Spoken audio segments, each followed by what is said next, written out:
हिंदूवादी नेता और हिंदू संगठन चलाने वाले किस तरह गाय के नाम पर, मजहब के नाम पर, धर्म के नाम पर अपनी जनता को, अपने हिंदू आवाम को बेवकूफ़ बनाते हैं, उसकी एक और मिसाल सामने आ गई है। उत्तर प्रदेश की पुलिस ने बहुत बड़ा ऑपरेशन अंजाम दिया, बहुत बड़ा मामला इंकशाफ किया है और जो सच्चाई सामने आई है जानकर आप हैरान रह जाएंगे, सोचने पर मजबूर हो जाएंगे कि क्या इस तरह भी कोई लीडर अपनी ही आवाम को इस तरह बेवकूफ़ बना सकता है और पैसे के लिए गाय के नाम पर इतना बड़ा वो बवाल कर सकता है, ड्रामा कर सकता है, नाटक कर सकता है। और जब पुलिस इन्वेस्टिगेशन करती है, सच्चाई तक पहुंचने की कोशिश करती है, तो पता चलता है कि सब पैसे के लिए, अपने घर के चलाने के लिए वो सब कर रहा था और किस तरह हिंदू आवाम को बेवकूफ़ बनाया जाता है।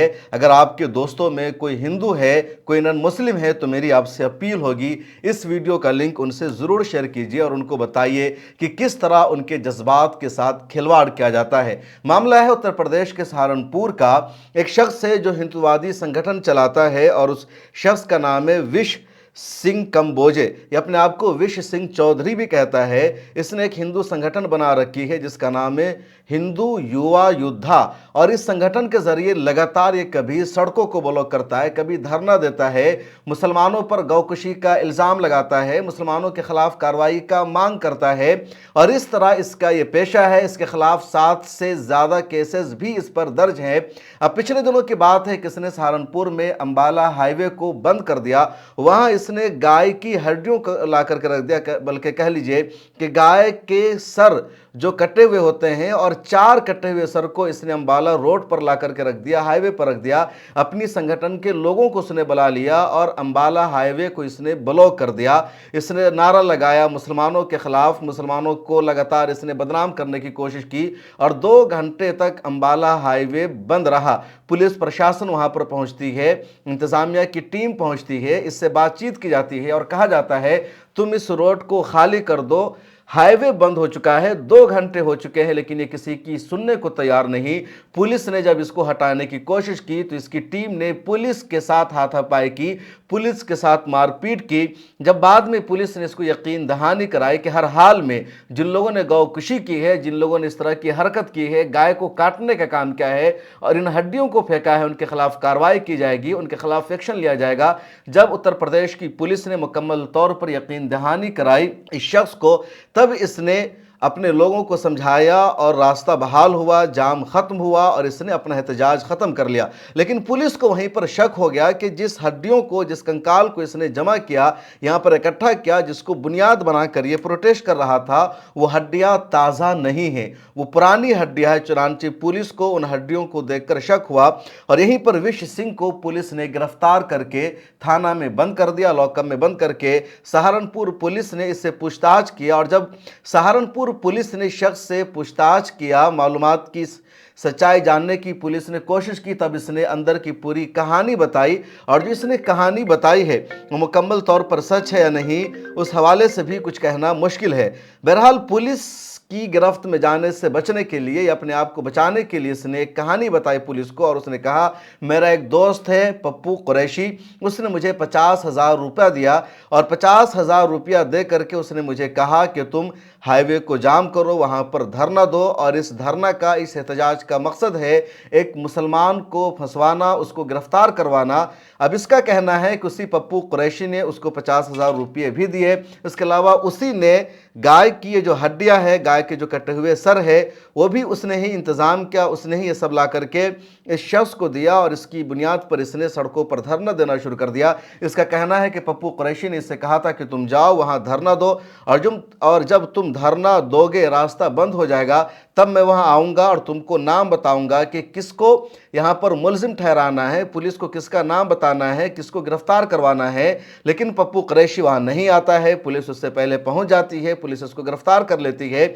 अब विश सिंह का पुलिस को बार बार यही कहना है कि पप्पू कुरैशी ने उसको 50,000 रुपये दिए, हड्डियों का इंतजाम भी पप्पू कुरैशी ने किया और उसी ने उसको धरना देने के लिए, एहतजाज करने के लिए भड़काया। उसने पैसा लेकर के अपने तमाम साथियों को इकट्ठा किया, सबसे उसने धरना दिलवाया और उसके बाद पप्पू कुरैशी वहाँ नहीं आता है, वो नाम आकर के नहीं बताता है कि किसको गिरफ्तार करवाना है। इसी दौरान पुलिस आ गई है, इसका पूरा खेल खत्म हो गया। अब पुलिस ने विश सिंह कंबोज को गिरफ्तार कर लिया है।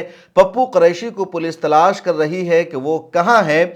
लेकिन पप्पू कुरैशी ने किसको गिरफ्तार करवाने के लिए कहा था, वो शख्स कौन था, अभी तक उस हवाले से कोई भी डिटेल्स और तफसील सामने नहीं आई है। विश सिंह चौधरी का यह भी कहना है कि पप्पू कुरैशी को वो ज़्यादा पहले से नहीं जानता, अचानक उससे मुलाकात हुई और उसने आकर के उसको ऐसा ऑफर दिया और फिर उसने ये सब ड्रामा किया प्रोटेस्ट करने का। अब विश सिंह चौधरी ने जो पुलिस को कहानी बताई है उससे साफ पता चल रहा है कि बचने का एक तरीका है, किसी को फंसाने की साजिश है। सच्चाई और हकीकत यह है कि विश सिंह चौधरी खुद कटे हुए गाय का सर रखकर वहां प्रोटेस्ट कर रहा था। उसको किसी ने पैसा दिया था और जानबूझकर वो मुसलमानों को फंसाना चाह रहा था, वो दंगा भड़काने की कोशिश कर रहा था। उसका एजेंडा था रमज़ान और होली के मौका पर माहौल को ख़राब करना, हिंदू और मुसलमानों के दरमियान फसाद कराना, मुसलमानों को जेल भेजवाना। ये इस विश सिंह चौधरी का असल एजेंडा था, लेकिन पुलिस ने इसको रंगे हाथों गिरफ्तार कर लिया। इसने जो साजिश रची थी, इसने जो प्लानिंग की थी, उस साजिश में कहीं ना कहीं कमी रह गई और उत्तर प्रदेश की पुलिस ने ईमानदारी से काम लेते हुए इसकी साजिश को बेनकाब कर दिया। तब ये बचने के लिए, फिरार का रास्ता इख्तियार करने के लिए बीच में पप्पू कुरैशी को ला रहा है, उसका इल्ज़ाम किसी और पर लगाना चाहता है। फिलहाल सहारनपुर पुलिस पप्पू कुरैशी को भी तलाश कर रही है। पुलिस कह रही है कि अगर पप्पू कुरैशी को भी जब गिरफ्तार किया जाएगा, उससे पूछताछ की जाएगी, तो मजीद सच्चाई सामने आएगी कि सच में पप्पू कुरैशी और विश सिंह के दरमियान कोई बातचीत हुई थी या नहीं हुई थी, ये सब बातचीत कैसे हुई। फिलहाल पुलिस ने, इंतज़ामिया ने विश सिंह चौधरी के फ़ोन को खंगाला है, वहाँ से जो मालूमात हासिल की है उससे ऐसा कुछ भी पता नहीं चल रहा है कि पप्पू कुरैशी और विश सिंह चौधरी के दरमियान कोई बातचीत हुई थी। अब गिरफ्तारी के बाद ही कुछ पता चल सकता है, लेकिन ये साफ मैसेज है कि किस तरह गाय के नाम पर हिंदू आवाम को बेवकूफ़ बनाया जा रहा है, उनको भड़काया जा रहा है, माहौल ख़राब करने की कोशिश की जाती है। और ये कोई पहला मामला नहीं है, इससे पहले भी दसियों मामले ऐसे सामने आए हैं जहां जो लोग गौरक्षक थे वही गौकुशी करते थे, वही गौ तस्करी करते हुए पकड़े गए। और जब गौ तस्करी करते हुए उनको मुकम्मल तौर पर रिश्वत नहीं मिली, उनका मामला ख़राब हुआ, तो वो लोग फिर गौरक्षक बन गए और उन्होंने मुसलमानों की मॉब लिंचिंग की। और कई मामले सामने आए हैं। ताज़ा मामला 2 महीने का उत्तर प्रदेश के ही कुशीनगर का है, जहां पुलिस ने 7 से 8 हिंदुओं को गिरफ्तार किया था, उसमें सिर्फ एक मुसलमान था। ये सारे के सारे गैर मुस्लिम थे और वो सब नेपाल से गौ तस्करी कर रहे थे। पुलिस ने उन सबको रंगे हाथों पकड़ा, उनके पास से हथियार भी पकड़े गए थे। उन्होंने पुलिस पर हमला भी किया था, लेकिन पुलिस ने किसी तरह उन सबको पकड़ने में कामयाबी हासिल की। इसके अलावा हरियाणा में और दूसरे इलाकों में कई मरतबा इस तरह के मामले सामने आए हैं जहां गौ रक्षकों ने गौ तस्करी की है, पुलिस ने उनको पकड़ा है। इसके अलावा आज तक और कई मीडिया हाउसेज ने जब स्टिंग ऑपरेशन किया है गौ रक्षक का, तो गौ रक्षक दरअसल गौ तस्करी करते हुए पकड़े गए हैं। तो ये पूरी सच्चाई है, पूरी हकीकत है और बार बार इस तरह के मामले सामने आते हैं और ये लोग रुकने को तैयार नहीं है। लोगों को यही लगता है कि मुसलमान गौ तस्करी करते हैं या मुसलमान गौकुशी करते हैं या मुसलमान कानून की खिलाफ वर्जी करते हैं, लेकिन सच्चाई यह है कि माहौल ख़राब करने के लिए ये लोग जानबूझकर ऐसा करते हैं, फसाद करवाते हैं। और सहारनपुर की पुलिस को मुबारकबाद कि उसने सच्चाई से काम लिया, उसने ईमानदारी से तफ्तीश की है। यह अलग बात है कि विश सिंह कंबोज मुसलमान नहीं है। अगर ये मुसलमान होता तो इस पर NSA लग जाता, UAPA लग जाता, ये देश का सबसे बड़ा दहशतगर्द करार दिया जाता और मीडिया में सबसे बड़ी खबर यही होती। लेकिन कुछ वेबसाइट पर इस खबर को तो जगह दी गई है, लेकिन किसी भी टीवी चैनल पर इस खबर को जगह नहीं दी जा रही है, कहीं भी इस पर बहस नहीं की जा रही है, कोई स्पेशल शो इस पर नहीं किया जा रहा है, कोई डिबेट नहीं, कोई हंगामा नहीं, कोई हल्ला बोल नहीं, कोई जो इनका अलग अलग शो आता है उनमें से कुछ भी विश सिंह चौधरी के हवाले से नहीं किया जा रहा है जिसने माहौल ख़राब करने की कोशिश की। इस वीडियो में इतना ही। आप इस तरह की खबरों के बारे में क्या राय रखते हैं कमेंट सेक्शन में ज़रूर लिखिए और मिल्लत टाइम्स को देखते रहिए।